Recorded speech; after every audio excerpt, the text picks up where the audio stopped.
Hello friends, welcome to the 21st academy. दोस्तों, आज हम देखने जा रहे हैं एम लक्ष्मीकांत का चैप्टर 2 संविधान का निर्माण का भाग 1। चलिए शुरू करते हैं। तो दोस्तों, पिछले चैप्टर में हमें देखा कि किस तरीके से धीरे धीरे करके अधिनियम आए और उन अधिनियमों की से ही जो है एक तरीके से नियम और कानून और जो एक स्ट्रक्चर कहते हैं भारतीय संविधान का, रूपरेखा जो होती है वो बनती चली गई।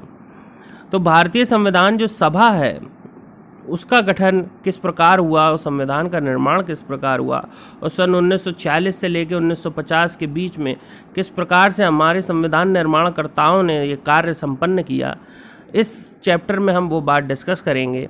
तो भारत के में जो संविधान सभा का जो गठन है वो उसका जो विचार है वो एम.एन. रॉय ने दिया था, जो कि वामपंथी दलों के एक चर्चित नेता थे। उन्होंने ये विचार 1934 में रखा था। फिर 1938 में क्या हुआ कि भारतीय राष्ट्रीय कांग्रेस की ओर से जवाहरलाल नेहरू ने ये घोषणा की कि जो संविधान सभा है उसको एक तो वयस्क मताधिकार द्वारा चुना जाएगा, ठीक है, और जो संविधान सभा चुनी जाएगी इसमें कोई भी बाहरी हस्तक्षेप नहीं होगा। जी हाँ दोस्तों, इसमें कोई उन्होंने कहा भाई ऐसा नहीं है कि जो ब्रिटिशर्स हैं या वो कोई इसमें अपनी कह रख सकते हैं, नहीं, ऐसा कुछ नहीं है। आपको जो है पूर्ण रूप से जो है इसमें कोई बाहरी हस्तक्षेप नहीं होगा, इसको भारतीय ही बनाएंगे। फिर नेहरू की इस मांग को जो है ब्रिटिश सरकार ने स्वीकार कर लिया था 1940 के अगस्त प्रस्ताव में। जी हाँ दोस्तों, अगस्त प्रस्ताव में उन्होंने इस बात को स्वीकार किया, ठीक है। तो ये याद भी रखिएगा कि अगस्त प्रस्ताव जो है कब स्वीकृत हुआ था, 1940 में। वर्ष 1942 में फिर 40 में एक्सेप्ट करने के बाद अब उन्होंने वार्ता आगे बढ़ाने के लिए 1942 में जो है एक अपने कैबिनेट मंत्री को, जिनका नाम सर स्टैफोर्ड क्रिप्स था, उनको भारत भेजा और वह एक स्वतंत्र संविधान के निर्माण के लिए ब्रिटिश सरकार के एक प्रारूप प्रस्ताव के साथ भारत आए थे। अब देखिए, ये तो कह सकते हैं कि उनकी एक सीधी मंशा थी, सीधी तरीके से वो कह रहे थे कि भाई हाँ नहीं, हम तो भारतीय संविधान बनाने का प्रारूप लेके आए, लेकिन एक्चुअली में उनकी मंशा थी क्या? उनकी मंशा थी कि उन्होंने ये पेशकश की थी कि भारत अगर द्वितीय विश्व युद्ध में जो है ब्रिटेन के अभियान का साथ देता है तो युद्ध के बाद भारत को पूर्व स्वायत्त प्रदान किया जाएगा। तो उन्होंने कहा भाई, उन्होंने देखी चाल चल दी, उन्होंने कहा भाई ऐसा करो, अब हम हमारा सपोर्ट कर दो विश्व युद्ध में और हम आपको आज़ादी दे देंगे। तो इस प्रस्ताव को जो है कांग्रेस और मुस्लिम लीग दोनों ने मना कर दिया। उन्होंने कहा भाई हम नहीं मानेंगे, ये तो गलत चीज़ है, ठीक है। उन्होंने दोनों लोगों ने इस चीज़ को मना कर दिया। अंततः भारत में 1946 में कैबिनेट मिशन आया। फिर जब विश्व युद्ध खत्म हो गया उसके बाद भारत में 1946 में कैबिनेट मिशन आया और इस मिशन के ने 2 संविधान सभाओं की मांग को ठुकरा दिया, लेकिन उसने ऐसी संविधान सभा की योजना दी जिसे मुस्लिम लीग ने काफ़ी हद तक मान लिया था, ठीक है। तो उन्होंने ठुकरा दिया। तो उन्होंने कहा भाई नहीं, मुस्लिम लीग मांग कर रही थी कि भाई हमारी अलग संविधान सभा बनाओ और कांग्रेस भाई हिंदुस्तान का एक अलग बनना था। तो उन्होंने कहा भाई 2 संविधान सभा नहीं हो सकती, एक हो सकती है। तो उन्होंने इसमें जो है अपने कैबिनेट मिशन में एक प्रस्ताव रखा, जिसको शुरुआत में तो मुस्लिम लीग ने मान लिया, लेकिन बाद में उन्होंने संविधान सभा का बहिष्कार किया था। अब संविधान सभा का गठन प्रारंभ हुआ। तो कैबिनेट मिशन योजना के अनुसार जो है नवंबर 1946 में संविधान सभा का गठन प्रारंभ हुआ, ठीक है।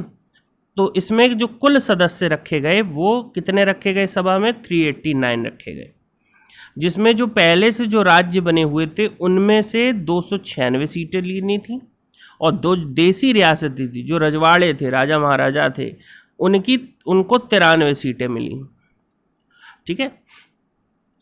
और प्रत्येक 10 लाख लोगों पर सीट आवंटित की जानी थी कि 10 लाख लोगों पे एक सीट होगी, इस हिसाब से उन्होंने बांटी थी सीटें। ब्रिटिश भारत को आवंटित सीटें 3 प्रमुख समुदायों के बीच उनकी जनसंख्या के अनुपात के हिसाब से बांटा गया था। अब वो भाई देखिए, जात पात और धर्म के नाम पे तो वो वैसे भी भारत को बांट ही चुके थे। तो जात पात के नाम पे और धर्म के नाम पे तो सीटें बंटनी ही थी। तो उन्होंने 3 समुदायों में बांट दी भाई, एक मुस्लिम होंगे, मुस्लिम लोग मुस्लिम व्यक्ति चुनेंगे, सिख लोग सिख व्यक्ति चुनेंगे, और जो सामान्य कुछ लोग होंगे जो मुस्लिम और सिख को छोड़कर बाकी जितने लोग हैं वो सामान्य कैटेगरी में आएंगे। तो इस प्रकार से उनकी सीटों को बांटा गया। प्रत्येक समुदाय के प्रतिनिधियों का चुनाव प्रांतीय असेंबली में उस समुदाय के सदस्यों द्वारा किया जाना। तो ये तो नए 1909 में ही शुरुआत हो गई थी, जो हमने पिछले चैप्टर में 1909 का अधिनियम देखा तो उसमें ही शुरुआत हो गई थी। उन्होंने कह दिया भाई मुस्लिम समुदाय के लोग जो हैं वो मुस्लिम व्यक्ति ही चुनेंगे नेता, सिख वाले सिख चुनेंगे, ठीक है। उन्होंने वैसे ही ये कर रखा था। तो उन्होंने इसी चीज़ को जारी रखते हुए कहा कि वही जो समुदाय हैं उनके प्रतिनिधि उन्हीं के द्वारा चुने जाएंगे राज्यों की असेंबली से। जी हाँ, राज्यों की असेंबली से आएंगे। देशी रियासतों के प्रतिनिधियों का चयन रियासतों के प्रमुखों द्वारा किया जाना था। तो देखिए, एक तरफ तो यहाँ पे ये चयन था, एक तरफ ये नामांकित भी चीज़ है। तो इस तरीके से हम कह सकते हैं कि ये जो संविधान सभा थी ये आंशिक रूप से चुनी हुई थी और आंशिक रूप से नामांकित थी। ठीक। संविधान सभा का चुनाव जुलाई अगस्त 1946 में हुआ। ठीक है, तो इसका जो चुनाव हुआ था वो जुलाई अगस्त में फिर हुआ। ब्रिटिश, तो इसमें जो चुनाव का रिजल्ट क्या आया? चुनाव का रिजल्ट ये आया कि जो ब्रिटिश भारत है उसकी जो 296 सीटें थीं उसमें से भारतीय राष्ट्रीय कांग्रेस को 208 सीटें मिली, मुस्लिम लीग को 73 सीटें मिली और छोटे समूह स्वतंत्र सदस्यों को 15 सीटें मिली। तो इस प्रकार से 296 सीटों पे वोटिंग हो गई। तो ये तो 296 ब्रिटिश भारत वाली हैं, ठीक है। अब देसी रियासतों वाली की जो 93 सीटें थी उनका क्या हुआ? तो उन्होंने तो भाग लेने से ही मना कर दिया। उन्होंने कहा कि भाई देखिए, देसी रियासतों ने कहा कि भाई हम नहीं इसमें भाग लेंगे। उन्होंने अपने आप को इससे अलग रख लिया। अब असल में ब्रिटिश सरकार ने तो ये कह दिया था कि भाई ऐसा है, जब हम ब्रिटिश का शासन जब भारत से ख़त्म होगा, ब्रिटेन का शासन, तो देसी रियासतें चाहें तो हिंदुस्तान के साथ चली जाएं, चाहे पाकिस्तान के साथ चली जाएं और चाहे आज़ाद रहें। तो उनको तो सपने दिखा दिए थे भाई उन्होंने कि भैया आप आज़ाद भी हो सकते हो। तो उन्होंने सोचा कि भाई इस संविधान सभा में हम शामिल हो जाएंगे तो ये दिक्कत हो जाएगी। तो उन्होंने सोचा कि नहीं भाई, अब हम आज़ाद होना चाहते हैं। तो उन्होंने सबने बॉयकॉट किया संविधान सभा का।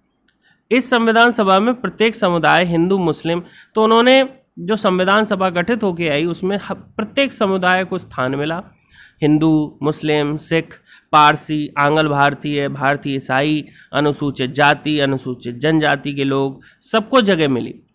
इवन महिलाओं को भी जो है स्पेशल जगह दी गई।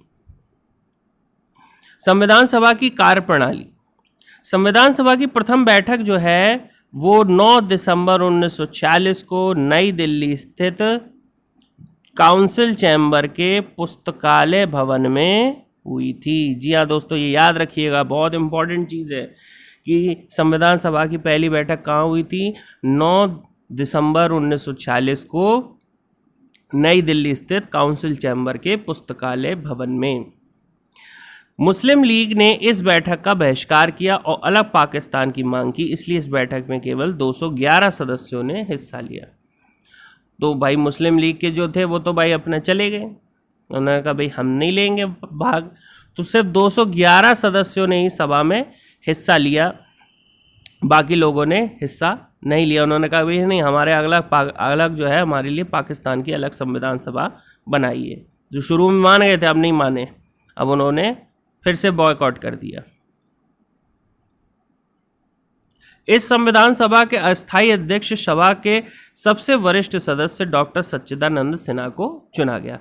तो अब भाई अध्यक्ष चुना जाना था सभा का, तो उन्होंने जो है एक ये फ्रांसीसी संसद का नियम था, तो उसी हिसाब से उन्होंने यहाँ पे भी लेके आए कि जो डॉक्टर सच्चिदानंद सिन्हा था, जो सबसे वरिष्ठ सदस्य होता है, उसको चुन लिया जाता है। तो डॉक्टर सच्चिदानंद सिन्हा जो थे उस टाइम पे सबसे वरिष्ठ थे, तो उनको चुन लिया गया था। फिर 11 दिसंबर को जो है डॉक्टर राजेंद्र प्रसाद को सभा का स्थायी अध्यक्ष चुना गया। उन्होंने फिर डॉक्टर राजेंद्र प्रसाद को चुना, ठीक है, और डॉक्टर एच.सी. मुखर्जी को और वी.टी. कृष्णमाचारी को सभा का उपाध्यक्ष चुना। 2 लोगों को उपाध्यक्ष चुना था, ठीक है। तो अब ये याद रखिएगा कि अस्थायी अध्यक्ष चुने गए थे डॉक्टर सच्चिदानंद सिन्हा, ठीक है। फिर स्थायी अध्यक्ष पहले बने डॉक्टर राजेंद्र प्रसाद और उपाध्यक्ष बने डॉक्टर एच.सी. मुखर्जी और वी.टी. कृष्णमाचारी। अब आया उद्देश्य प्रस्ताव, ठीक है, ये बहुत इंपॉर्टेंट चीज़ है, उद्देश्य प्रस्ताव, क्योंकि इसी से हमारे संविधान की जो प्रस्तावना है वो उसका निर्माण हुआ है।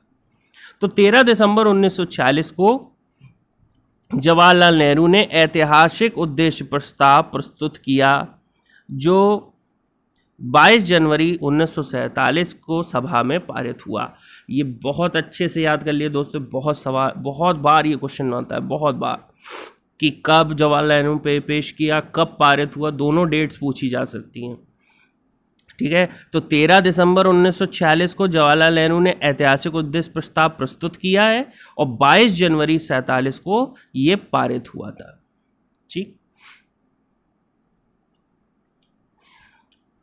तो उद्देश्य प्रस्ताव में क्या कहा गया, ठीक है। तो इस प्रस्ताव में जो उन्होंने पेश किया जवाहरलाल नेहरू ने, वो उसमें क्या कहा गया, यह संविधान सभा भारत को एक स्वतंत्र संप्रभु गणराज्य घोषित करती है तथा ये देश के भविष्य के लिए एक संविधान के निर्माण की घोषणा करती है। तो उन्होंने सबसे पहली बात उद्देश्य प्रस्ताव में यही प्रस्तुत की कि भारत जो ये संविधान सभा है, ये भारत को एक स्वतंत्र राष्ट्र और संप्रभु माने मतलब हम किसी के ऊपर नहीं और कोई हमारे ऊपर नहीं, सॉवरेन, तो संप्रभु गणराज्य, गण का राज्य, लोगों का राज्य हो जहाँ, तो घोषित करती है तथा यह देश के भविष्य के लिए एक संविधान के निर्माण की घोषणा करती है। ब्रिटिश भारत में अगली बात कही उन्होंने कि ब्रिटिश भारत में शामिल क्षेत्र भारतीय राज्यों में शामिल सभी क्षेत्र तथा भारत के बाहर के इस प्रकार के सभी क्षेत्र तथा वे अन्य क्षेत्र जो इसमें शामिल होने चाहेंगे भारतीय संघ का हिस्सा कहलाएंगे। तो उन्होंने बात कही कि भारत के कौन कौन हिस्से में आएगा, समझ रहे हैं आप, कौन कौन हिस्से में आएगा। तो ब्रिटिश भारत में शासित क्षेत्र, ठीक है, मतलब जो ब्रिटिश भारत में जितने ब्रिटेन द्वारा शासित क्षेत्र थे वो सारे भारत में आएंगे। भारतीय राज्यों में शामिल सभी क्षेत्र, जो पहले से जो रजवाड़े पहले से क्षेत्रों में शामिल हो चुके थे राज्यों में, वो भी आएंगे। और भारत के बाहर के इस प्रकार के सभी क्षेत्र, मतलब भारत की बाउंड्री से और भी बाहर जो क्षेत्र हैं जिनमें ब्रिटिश का राज था, जो भारत में पहले मिले हुए थे ब्रिटिश भारत में, वो भी भारत का संघ बनेंगे अगर वो हिस्सा लेना चाहें। संप्रभु स्वतंत्र भारत की सभी शक्तियां एवं प्राधिकार, इसके अभिन्न अंग तथा सरकार के अंग सभी का स्रोत भारत की जनता होगी। तो ये बात तो ऑब्वियस सी बात है कि भाई कोई भी लोकतंत्र है तो उसमें जो सबसे बड़ा जो स्रोत होता है शक्ति का, वो जनता को ही माना गया, इसलिए वो लोकतंत्र है, माने लोगों का तंत्र, ठीक है। तो सारी शक्तियां जो है वो जनता में निहित करेगा ये संविधान। अगली बात कही उन्होंने कि सभी क्षेत्रों उनकी सीमाओं को संविधान सभा निर्धारित करेगी, यदि वे चाहेंगे तो उनके संचालन के लिए सारी शक्तियां उनमें निहित होंगी, केवल उन्हें छोड़कर जो संघ में निहित होगी। तो ये ऑटोनॉमी की यहाँ बात की गई, समझे, स्वायत्तता की बात की गई है कि राज्यों को स्वायत्तता प्रदान की जाएगी, वो अपना राज्य चला सकते हैं, ठीक है, लेकिन उनको जो दी गई शक्तियां हैं उनके आधार पर, जो केंद्र के पास शक्तियां हैं वो केंद्र पे रहेंगी, ठीक है। यह सुनिश्चित किया जाएगा कि भारत के लोगों को, तो ये देखिए यहाँ पे आपको एक प्रारूप सा दिख रहा है जो कि अर्ली फॉर्म है हमारी प्रस्तावना का, संविधान सभा की प्रस्तावना का। तो उद्देश्य प्रस्ताव में लिखा गया कि सुनिश्चित किया जाएगा कि भारत को के लोगों को न्याय मिले, सामाजिक, आर्थिक एवं राजनैतिक न्याय, अवसर एवं विधि के समक्ष समता मिले, ठीक है, विचार, विश्वास, अभिव्यक्ति, भ्रमण, संगठन बनाने आदि की स्वतंत्रता मिले, पिछड़े वर्गों, जनजाति क्षेत्रों, अल्पसंख्यकों को पर्याप्त सुरक्षा प्रदान की जाएगी। तो इस तरीके से उन्होंने एक बात लिखी कि ये प्रस्तावना में हमारा लिखा हुआ है, आपने अगर प्रस्तावना पढ़ी हो कि हम भारत के लोग, भारत को, इस तरीके से आती है, तो वही उसी में जो लिखा है उसका ये प्रारूप था जो यहाँ पेश किया था उन्होंने। इस प्राचीन भूमि को विश्व में उसका अधिकार एवं उचित स्थान दिलाया जाएगा तथा विश्व शांति एवं मानव कल्याण को बढ़ावा देने के निमित्त उसके योगदान को सुनिश्चित किया जाएगा। ठीक, तो इसी उद्देश्य प्रस्ताव के परिवर्तित रूप से संविधान की प्रस्तावना आगे चल के बनी। अब आता है कि स्वतंत्रता अधिनियम द्वारा क्या क्या परिवर्तन हुए भारत में। जब स्वतंत्रता अधिनियम आया तो क्या क्या परिवर्तन हुए थे कि धीरे धीरे जिन लोगों ने अपने आप को संविधान सभा से अलग रखा था वो सब इस सभा में शामिल होने लगे। ठीक है, तो धीरे धीरे वो सब लोग जो उन्होंने अलग रख रखा था, अब वो 47 के बाद अब वो धीरे धीरे शामिल होना शुरू आ गए थे। जिन देशी रियासतों ने अपने आप को सभा से दूर रखा वो इसमें शामिल होने लगे। 28 अप्रैल 1947 को 6 राज्यों के प्रतिनिधि संविधान सभा में शामिल हुए। ठीक है, तो 6 देशी रियासतों ने 28 अप्रैल 1947 को अपने आप को संविधान सभा में शामिल कर लिया। फिर 3 जून 1947 को पेश की गई माउंटबेटन योजना स्वीकार किए जाने के बाद अन्य देशी रियासतों के प्रतिनिधि भी शामिल हो गए। ठीक, माउंटबेटन योजना जिसमें पाकिस्तान और भारत का विभाजन था, उसके स्वीकार हो जाने के बाद 3 जून को जो बाकी बची रियासतें थी वो भी आके शामिल हो गईं और भारतीय हिस्से की मुस्लिम लीग के सदस्य भी सभा में शामिल हो गए। कुछ लोग जो भारतीय हिस्से में जो आए मुस्लिम लीग, कुछ लोग नहीं गए मुस्लिम लीग के लोग उसमें क्या कहते हैं पाकिस्तान, वो लोग यहीं रह गए, तो उन लोगों ने भारत का साथ दिया और भारत में जाके शामिल हो गए। भारतीय स्वतंत्रता अधिनियम 1947 ने सभा की स्थिति में 3 परिवर्तन की। ठीक है, वो 3 परिवर्तन क्या थे? संविधान सभा को संप्रभु निकाय बनाते हुए उसे स्वेच्छा से कोई भी संविधान बनाने का अधिकार दिया गया और ब्रिटिश संसद द्वारा बनाया गया कोई भी कानून समाप्त करने या बदलने का अधिकार दिया गया। तो पहली चीज जो स्वतंत्रता अधिनियम ने जो मतलब आप कहते हो कि परिवर्तन किए थे, वो परिवर्तन ये थे कि संविधान सभा को एक तो सर्वोच्च निकाय बनाया गया था और उन्होंने कहा कि भाई ये संविधान सभा जो है वो अपने हिसाब से कोई भी संविधान बनाए। ठीक है, और वो चाहे तो ब्रिटिश संसद द्वारा बनाया गया कोई भी कानून समाप्त कर सकती है या उसे बदल सकती है या बनाए रख सकती है। ठीक है, ये हमने पहले भी पढ़ा है, जो आपका पिछले अगर आप वीडियो में देखेंगे जो फर्स्ट चैप्टर है तो उसमें आपको भारतीय स्वतंत्रता अधिनियम मिलेगा 1947, उसको आप देख सकते हैं दोबारा भी, तो उसमें ये सब बात कही गई थी। संविधान सभा एक विधायिका भी बन गई, तो इसमें क्या हुआ कि संविधान सभा जो है वो एक विधायिका के रूप में भी उभर के आई और ये कहा गया कि पहली संसद जो ये एक तरीके से एक पहली संसद भी बन गई। इसे संविधान भी बनाना था। तो देखिए भाई, अब भाई भारत आज़ाद हो गया तो भाई 2 काम हो गए, संविधान अभी बना नहीं था, बन रहा था, और भाई देश भी चलाना था, तो भाई दोनों काम करने थे। तो उन्होंने दोनों काम करने के लिए, भाई देश भी चलाना है, भाई संविधान सभा के पास जो सभा थी उसके पास अब 2 काम थे। ठीक है, तो दोनों काम को करना था उन्हें। तो दोनों काम करने के लिए उन्होंने एक तरफ जो है और देश के आम कानून भी लागू करने, यह कार्य अलग अलग दिन किए जाने थे। भाई एक ही दिन थोड़ी ना हो जाएगा, अलग अलग करने थे। तो जब सभा संविधान सभा के रूप में बैठती थी, मतलब जब संविधान बनाने वाला काम करने के लिए सभा पूरी बुलाई जाती थी तो उसकी अध्यक्षता जो है वो डॉक्टर राजेंद्र प्रसाद करते थे। और जब बैठक बतौर विधायिका होती थी, जब वो पार्लियामेंट के रूप में बैठती थी, तो उसकी अध्यक्षता जीवी मावलंकर करते थे। तो इस तरीके संविधान सभा, जो कि जीवी मावलंकर, याद रखिएगा कि जीवी मावलंकर लोकसभा के पहले अध्यक्ष एक तरीके से माने गए हैं। ठीक है, मतलब पहले भी थे और फिर आज़ादी के बाद भी जीवी मावलंकर को चुना गया था। तो संविधान सभा इन दोनों रूपों में 26 नवंबर 1946 तक काम करती रही, जब तक संविधान पारित नहीं हो गया। तीसरी बात क्या हुई कि मुस्लिम लीग के सदस्य भारतीय संविधान सभा से अलग हो गए।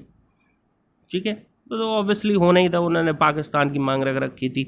इस वजह से वर्ष 1946 में माउंट बेटन योजना के तहत तय सदस्यों की कुल संख्या, तो भाई अब जब मुस्लिम लीग वाले अलग हो गए तो भाई तय सदस्य की जो कुल संख्या थी जो 389 थी, अब भाई वो उतनी नहीं रहेगी, अब वो कम हो जाएगी। तो उन्होंने उसको घटा दिया स्वतंत्रता अधिनियम में कि कुल सदस्यों की संख्या 389 से घटाकर 299 कर दी गई। इनमें भारतीय प्रांतों की सीटें 296 से घटाकर 229 कर दी गई और देसी रियासतों की संख्या की जो 93 से घटाकर 70 कर दी गई, क्योंकि कुछ देसी रियासतें तो पाकिस्तान के साथ चली गई थी। ठीक है, तो नई जो सीट था वो क्या था, 299, ठीक है, और भारतीय प्रांतों में को मिला 229 और देसी रियासतों को बाकी 70 सीटें। अब इसके अलावा भी उन्होंने कुछ अन्य कार्य किए, जैसे कि संविधान निर्माण और कानून लागू करने के अलावा संविधान सभा ने कुछ अन्य कार्य किए थे, जैसे कि 22 जुलाई 1947 को राष्ट्रीय ध्वज को अपनाया गया। ठीक है, उन्होंने जो है राष्ट्रीय ध्वज को अपनाया। मई 1949 में राष्ट्रमंडल में भारत की सदस्यता का सत्यापन भी किया। ठीक है, और क्या अलग कार्य किए उन्होंने, 24 जनवरी 1950 को राष्ट्रीय गान, राष्ट्रीय गीत और डॉक्टर राजेंद्र प्रसाद को भारत के पहले राष्ट्रपति में चुना गया। ठीक है, तो ये 24 जनवरी को क्यों चुना गया था? 24 जनवरी को संविधान सभा की अंतिम बैठक हुई थी, क्योंकि 26 जनवरी को तो संविधान लागू हो गया था। ठीक है, तो इस संविधान को बनाने में कितना समय लगा? 2 साल 11 माह 18 दिन में संविधान सभा की कुल 11 बैठकें हुई। जी हाँ, 11 बैठकें हुई थी और 2 साल 11 माह 18 दिन लगे थे। इसमें 60 देशों के संविधान का अवलोकन किया गया और इसके प्रारूप पर 114 दिन विचार हुआ था। संविधान के निर्माण में लगभग 64 लाख रुपए जो है खर्च किए गए। 26 जनवरी 1950 को से 1951-52 में हुए आम चुनावों के बाद बनने वाली नई संसद के निर्माण तक भारत की अंतरिम संसद के रूप में काम किया था इसने। क्योंकि भाई देखिए, पहले जो चुनाव हैं वो 1951 में हुए हैं, आज़ाद तो हम 1947 में हो गए थे, समझ रहे हैं आप? तो 1947 से जब तक पहली संसद नहीं बनी, पहली लोकसभा नहीं बनी, तब तक ये भारत की अंतरिम लोकसभा के रूप में कार्य करती रही। तो आपको हमारा वीडियो कैसा लगा मैं ज़रूर बताएं दोस्तों। इसका भाग 2 अगले वीडियो में आएगा, उसको ज़रूर देखिएगा। हमें लाइक करिए, सब्सक्राइब करिए, हमें शेयर करिए दोस्तों, और नोटिफिकेशन बेल को प्रेस करना ना भूलें। Thank you.